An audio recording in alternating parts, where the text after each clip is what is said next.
پر بھی دلشاہد نے کہا کہ فوتگی نہیں ہوئی تھی، اس کی منحوسی پڑ گئی ہے، یہ نیک بی بی جو اٹھا کر لے آئے ہیں اور اس ایسی جگہ پر اس کو لایا گیا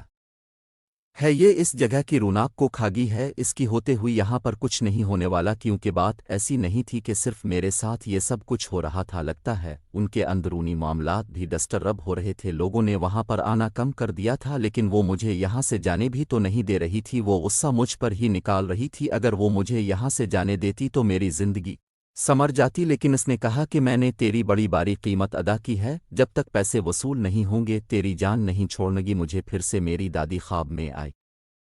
تھی اور انہوں نے کہا تھا کہ میں نے تمہیں کہا تھا تم بھی ڈٹی رہنا، اللہ پر بھروسے رکھنا، کچھ نہیں ہوگا، سب خیر ہوگی، میں نے کہا کہ مجھے واپس جانا ہے، پر میں کس کے پاس واپس جاتی، کیا میری ماں کے پاس جو مجھے ایک دفعہ بیچ سکتی تھی، دوبارہ بھی بیچ سکتی تھی، میری زندگی بہت بری تھی، میں بہت بد نصیب تھی، میری ماں نے اپنے بیٹوں کے لیے مجھے بیچ دیا اور بیچا بھی کسی ایسی جگہ پر، اگر مجھے بیچنا ہی تھا تو کم سے کم میرے ساتھ اتنا بڑا ظلم تو نہ کرتی، کسی کے ساتھ بھی میری شادی کروا دیتی، آج کل ایسے لوگ بھی ہیں جو پیسے دے کر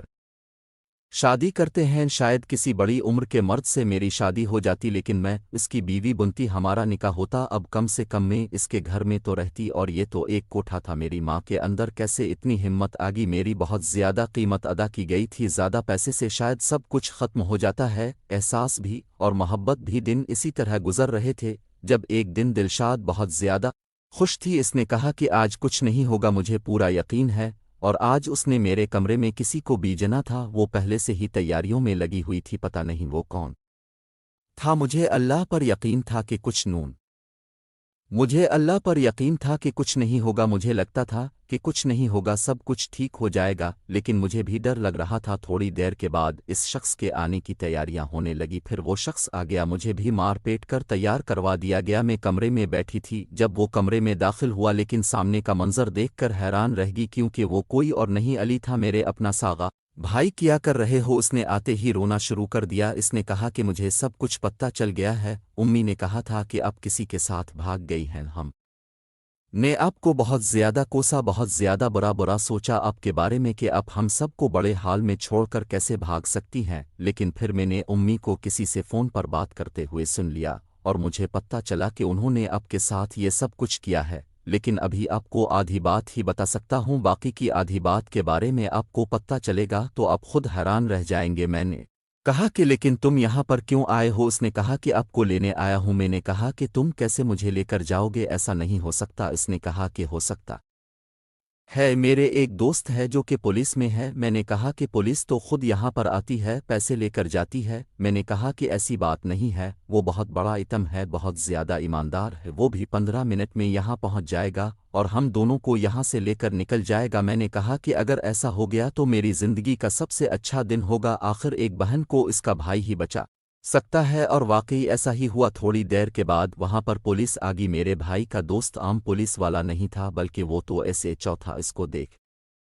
کر سارے ڈر گئے، اس کو کوئی بھی رشوت نہیں دے سکتا تھا، اس نے اس جگہ کو بند کروا دیا تھا اور مجھے اور میرے بھائی کو بحفاظت وہاں سے نکلوایا، لیکن جب گھر میں داخل ہوئی تو سامنے کا منظر دیکھ کر حیران رہ گئی، میری امی تو کہیں نظر ہی نہیں آ رہی تھی، میرے بھائی نے کہا کہ ان کی حالت بہت بری ہے، ان کا ایکسیڈنٹ ہو گیا تھا، وہ ہسپتال میں ہے، دیکھ کر میں حیران رہ گئی، شاید میری امی کو ان کے کیے کی سزا مل گئی تھی، لیکن میرے لیے تو وہ میری ماں تھی، میں ان کو معاف کر سکتی تھی اور میں ان کو معاف کر چکی تھی، میں ان کو ملنے کے لیے گئی تو ان کی حالت دیکھ کر آنکھوں میں آنسو آ گئے، وہ بے حصوں حرکت پڑی تھی، ڈاکٹر نے کہا تھا کہ پتہ نہیں کب تک ایسی پڑی رہے، کوئی کچھ نہیں بتا سکتا، اب میرے بھائی بالکل ہی، میرے بھائی کے دوسری دوست نے ہمیں کچھ پیسے بھی دی اور اس نے کہا کہ تم لوگ میرے سے پیسے ادھار لے لو، چھوٹا سا کوئی کاروبار بنا، میرے بھائی نے مجھے بتایا کہ امی نے کاروبار بنایا تھا، لیکن اس کاروبار کو نہ جانے کیا ہوا کہ وہ چلا ہی نہیں، الٹا ہمیں نقصان ہو گیا، ہم نے چھوٹی سی دکان بنائی تھی لیکن کوئی بھی ہمارے گھر نہیں آتا تھا، میں نے کہا کہ ہم پھر دکان پڑیں گے، میرے بھائی نے کہا کہ نہیں، کوئی نہیں آئے گا، پھر سے نقصان ہو جائے گا، میں نے کہا کہ نہیں، اللہ پر یقین رکھو، سب کچھ ٹھیک ہو جائے گا، ہم نے بیٹک میں ہی کچھ اور سامان ڈال کر دکان بنا دی اور پہلے دن سے یہ ہماری دکان پر رشت تھا، میرے بھائی بھی حیران تھا، میں نے اسے کہا کہ اگر نیت صاف ہو تو اللہ مدد کرتا ہے، اسی دکان سے میرا گھر چلنے لگا، میرے بھائی نے مجھے بتایا کہ میرے بھائی میرے پاس ہے، میں ان کا خیال کرتی ہوں اور میں آج بھی حیران ہوتی ہوں کہ میں کیسے اس دوزخ میں پورے 25 دن رہی۔ اور اس کے بعد بھی صحیح سلامت وہاں سے واپس آتی ہوں، میرے بھائی میرے پاس ہے، میں ان کا خیال کرتی ہوں، اور میں آج بھی حیران ہوتی ہوں کہ میں کیسے اس دوزخ میں پورے 25 دن رہی، اور اس کے بعد بھی صحیح سلامت وہاں سے واپس آتی ہوں، میرے بھائی میرے پاس ہے، میں ان کا خیال کرتی ہوں۔ شاید یہ میرے رب کے پاک کلام کی برکت تھی جس نے مجھے بچا لیا۔ کہتے ہیں کہ آپ اللہ پر جیسا گمان رکھتے ہیں وہ آپ کے لیے ویسا ہی ثابت ہوتا ہے۔ اگر آپ یہ سوچتے ہیں کہ نہیں نہیں میرے ساتھ تو کچھ برا ہی ہوگا، ہمیشہ ہی برا ہوتا ہے، کوئی میری مدد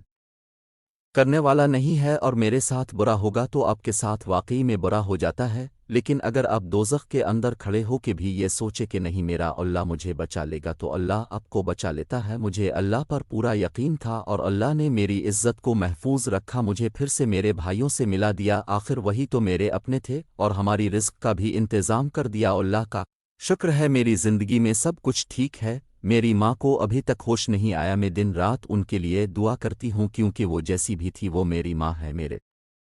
بھائی کا کہنا ہے کہ آخری دنوں میں وہ اپنے کیے پہ بہت شرمینہ تھی، بس اللہ پاک میری ماں کو صحت دے اور میرے بھائیوں کو بھی، اور ہماری زندگی میں اسی طرح سب کچھ ٹھیک رہے۔ اب سب دوست کومنٹ سیکشن میں آمین ضرور لے گا، اور ایسے ہی سچی کہانی اور واقعیت کے لیے ہمارے چینل کو سبسکرائب کیجیے گا۔ اپنا بہت زیادہ خیال رکھا